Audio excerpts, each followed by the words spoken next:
Olá, como vai? Tudo bem?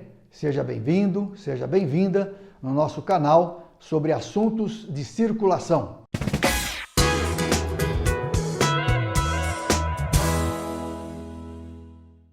Vocês viram o nosso último vídeo? Nós conversamos sobre varizes em homens. Dá uma olhada que está muito interessante. Hoje nós vamos falar, na verdade não é sobre uma doença, é sobre uma substância, o colesterol. O colesterol, na verdade, ele é uma gordura, classificado como lipídio, do grupo dos esteroides. Alguns pacientes perguntam, doutor, eu estou com colesterol, eu estou preocupado. Aí eu converso e explico que não precisa ficar preocupado, porque o colesterol, ele faz parte do nosso organismo. Aliás, ele é imprescindível. Veja só, através do colesterol, nós temos a formação de várias substâncias essenciais. Por exemplo, os hormônios masculinos, os hormônios femininos. Então, a testosterona, o estrógeno, a progesterona, os hormônios de metabolismo começam através do colesterol, que é o cortisol, a aldosterona. Todas essas substâncias, elas começam quimicamente no colesterol. E até a vitamina D que nós temos no organismo, o precursor é o colesterol. Quando tomamos sol, o colesterol que está na pele, ele se transforma em vitamina D, extremamente importante para o nosso organismo. E o colesterol, ele é produzido pelo nosso organismo.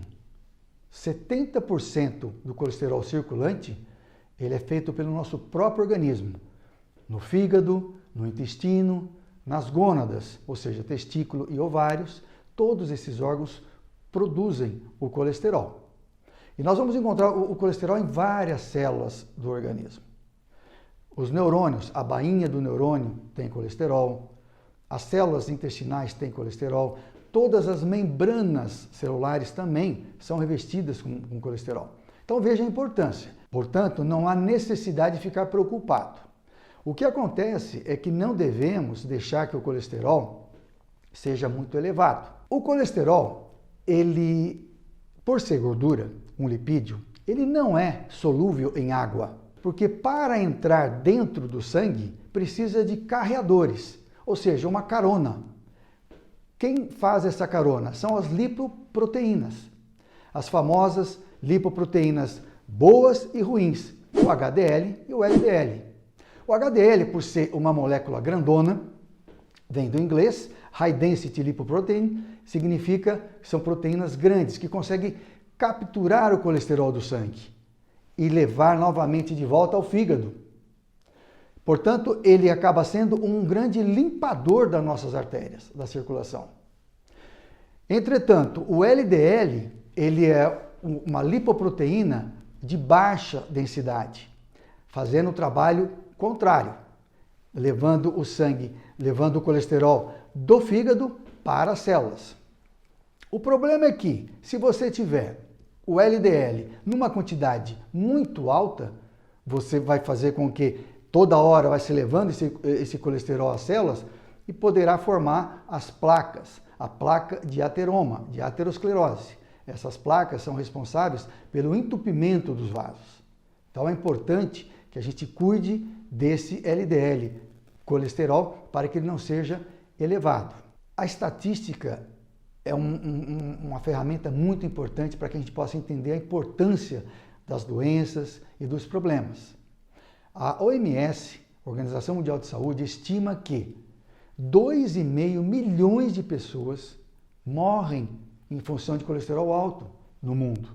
É um dado muito importante. Até a nossa Sociedade Brasileira de Cardiologia, ela estima que 40% dos brasileiros, aproximadamente, fazendo uma conta muito rápida, 50, 60 milhões de pessoas, tirando aí dessa estatística as crianças, então praticamente 50, 60 milhões de pessoas têm colesterol elevado. E um dado interessante que anima todos nós a tentarmos reduzir o nosso colesterol ruim, que é o LDL. A cada 40 miligramas que nós conseguimos reduzir do LDL, ou seja, a cada 40 miligramas que nós diminuímos, 20% da mortalidade é reduzida. Por exemplo, se você tem o seu LDL lá no sangue, você tirou o sangue, fez a dosagem e você tem 140 miligramas por decilitro. Você conseguindo tirar 40 miligramas, ou seja, indo para 100 miligramas, você consegue reduzir a taxa de mortalidade em 20%. Então isso é um dado muito, muito importante. O problema é o que o colesterol pode causar. Se nós estamos falando de circulação e ele causa entupimento, então nós podemos concluir o quê? Quando você tem o entupimento de uma artéria do coração, você vai ter um infarto do miocárdio.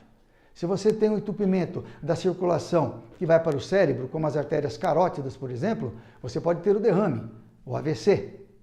Se você tem um entupimento na circulação dos membros inferiores, você pode ter as gangrenas, necrose, e chegando até no intestino. Se você tiver uma trombose, um fechamento da circulação do intestino, você pode ter a perda do intestino. Então, esse é o grande problema do colesterol elevado. Obviamente, existem outras situações clínicas, como xantelasma, xantomas, que são aquele olho um pouco amarelado. Os xantomas podem atacar os tendões, mas isso são causas diretamente do colesterol agindo. E indiretamente nós temos todos esses problemas circulatórios. Muito bem, o que fazer para melhorar esse colesterol? O que nós devemos entender é o seguinte: hábitos de vida saudáveis. Então, se você fuma, tem que tentar pelo menos diminuir o cigarro, ou muito melhor, parar de fumar. Você tem que ter uma dieta mais adequada. E dieta mais adequada, todos nós sabemos o que é. Você abusar de alimentos bons, legumes, frutas, verduras, e evitar, na verdade, tudo aquilo que gostamos, né? Diz que tudo aquilo que é gostoso pode trazer algum problema. O churrasco, a pizza, o hambúrguer, em demasia, isso pode elevar o colesterol, principalmente o ruim. Então, temos que ter esse controle do nosso hábito alimentar. Um outro fato muito importante é o exercício.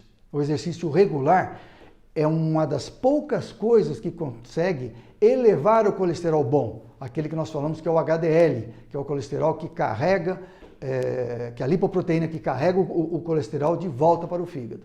Então, exercícios frequentes, bons hábitos alimentares e evitar o cigarro. É lógico que você vai no seu médico, ele vai te orientar, e quando você não consegue, apesar de todo esse controle, pode ser que exista algum problema de metabolismo.